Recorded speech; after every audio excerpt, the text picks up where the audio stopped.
امنیتي چارواکي وایي په ننګرهار ولایت کې 3 تنه د وسلو او مهماتو سره یو ځای نیولي دي. د ننګرهار ولایت د رسنیو دفتر وایي د امنیي قومندانۍ منصوبینو جلال آباد ښار، سره رود او کوټ ولسوالیو 3 تنه وسلو او مهماتو سره یو ځای نیولي دي چې نیول سویو کسانو په خپل جرم اعتراف کړی دی. د کابل په پولیس وخته سیمه کې نن د کتاب نندارتون پرانیستل سو. د کابل ښار په پولیس وخته سیمه کې نن د کتاب نندارتون جوړ سوی چې لسګونه کسانو پکښې ګډون کړی دی. کابل ښاروالۍ پولیس وخته سیمه په وروستیو کې له روږدو کسانو څخه پاکه کړه او په نشه یي توکو اخته کسان یې د درملنې په موخه روغتونونو ته انتقال کړي دي. د اوسپنې پټلۍ اداره وایي د خواف هرات اوسپنې پټلۍ له لارې افغانستان ته د انتقالاتو بهیر به ډیر ژر پیل سي.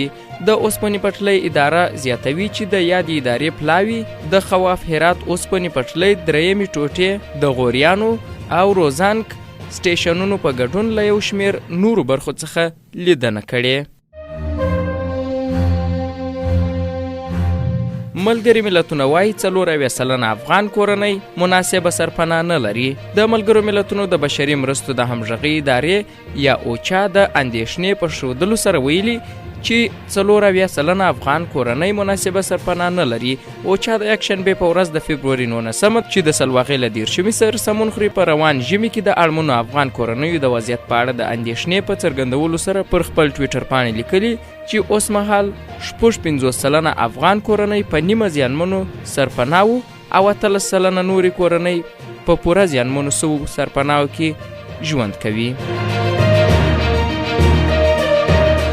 د بلغاریا پولیس وایي په دغه هیواد کې د 18 افغان پناه غوښتونکو د مړینې په تړاو 7 تنه نیولي دي. د رسنیو د راپورونو له مخې بلغاریایي پولیسو یوه ورځ وروسته له هغې چې د 18 افغانانو جسدونه یوې لارۍ موټر کې وموندل سول د پیښې په تړاو یې 7 تنه نیولي دي. د بلغاریایي پولیسو په وینا دغه لارۍ 50 کسان لیږدول چې 18 یې د اکسیجن کمښت له امله ژوند وبایله.